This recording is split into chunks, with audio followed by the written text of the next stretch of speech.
And today in this episode, we're going to get more into kind of our strategy with this project. Just talk about how we're trying to make this symbol the pro-life symbol of our day. This universal symbol that people can point to in society and say, I know what that stands for. It's a spiral. I know they are pro-life.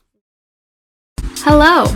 Welcome to ProLife Brand, where we share our ideas to create a unifying visual identity for the pro-life movement.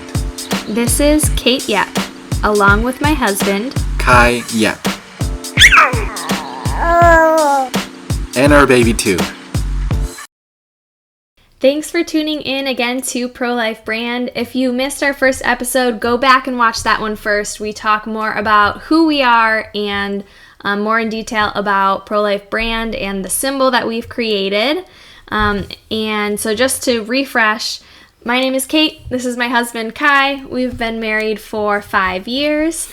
We have a baby sleeping upstairs. And today in this episode, we're going to get more into kind of our strategy with this project and just talk about how we're trying to make this symbol the pro-life symbol of our day. Because right now we feel like there's not a lot of visual unity in the movement, and we're trying to change that. So one of the ways I think it would be effective to explain what we are doing, what our intention is, what ProLife Brand is to explain what it isn't. It's happened to us a few times that we approach pro-life people, pro-life groups, or school pro-life organizations, and we explain our project and they say, well, we already have a logo. Right. And then we realize, probably we can explain what we're saying better. So let's do it this time. We are not trying to replace any particular group's logo, any particular group's designs, and because there's many, we've seen so many, and that's not the intention. There's also many some pro-life symbols, like the baby feet that came from a famous photo, and now people have these pins. We have them. Right. They're beautiful. They're very powerful, and we're not trying to replace that. I think they're great. Great. If you have symbols you're using, awesome. Yeah. So that's not what we're trying to do, is like take those away. No. What we're trying to do is create this universal symbol that people can point to in society and say, I know what that stands for. It's a spiral. I know they are pro-life. Right. Yeah. And so probably the best example, though we're not endorsing this example, is the LGBTQ flag, the rainbow symbol, which is ubiquitous now. It is like all over the place.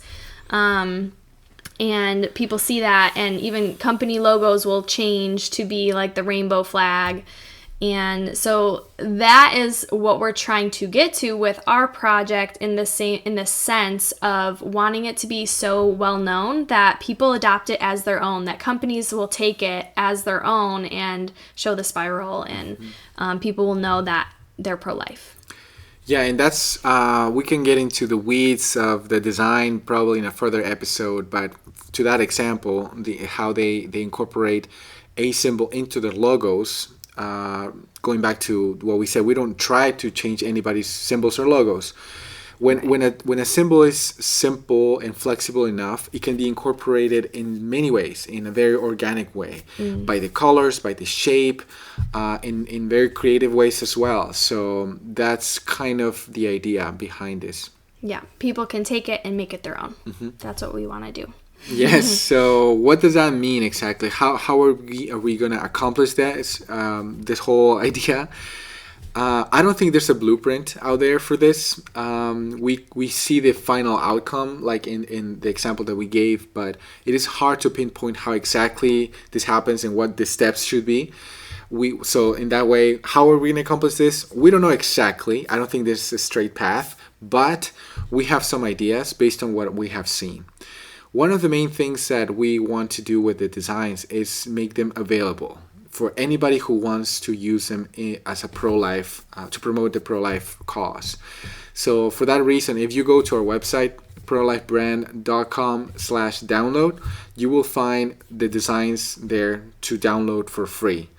You will download a zip file that has the flag, the symbol, and the license.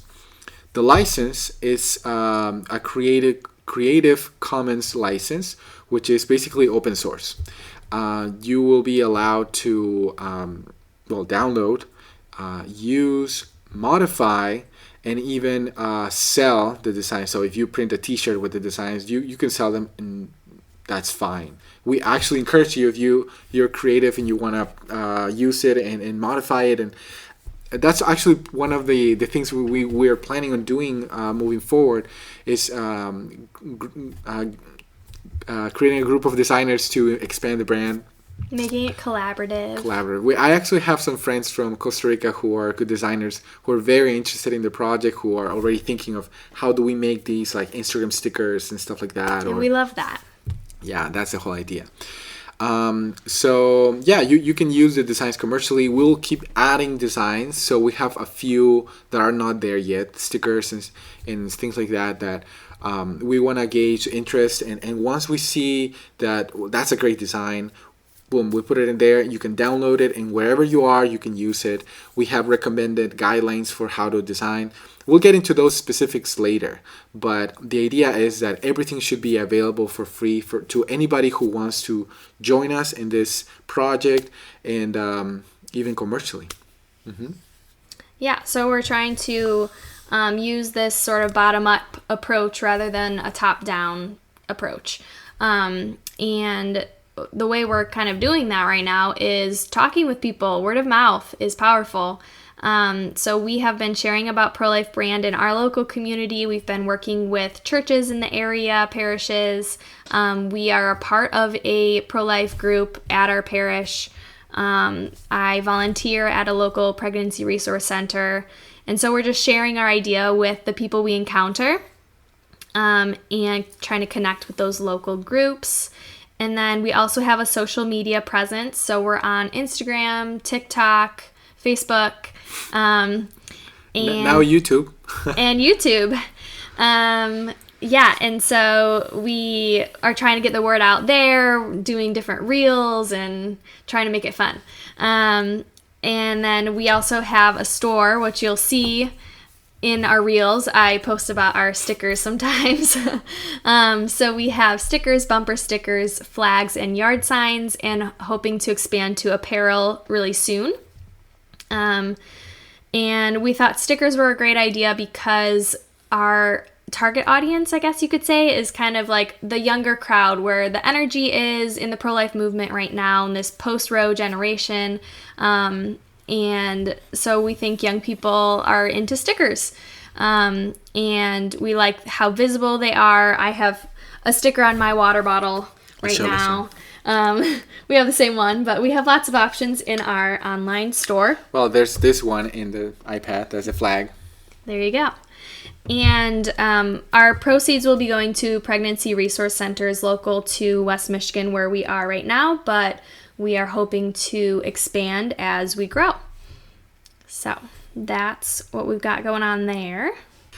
For the next episode, we will expand a little bit more on the design details. What principles there are for flag design that we're clearly taking into account for our designs.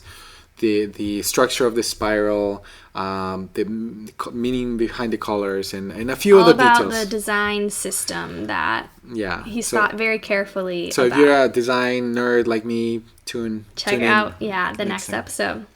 So you can find out more about our project at prolifebrand.com. And we're on, like I said, Instagram, Facebook, and TikTok. So follow us there. And thanks so much.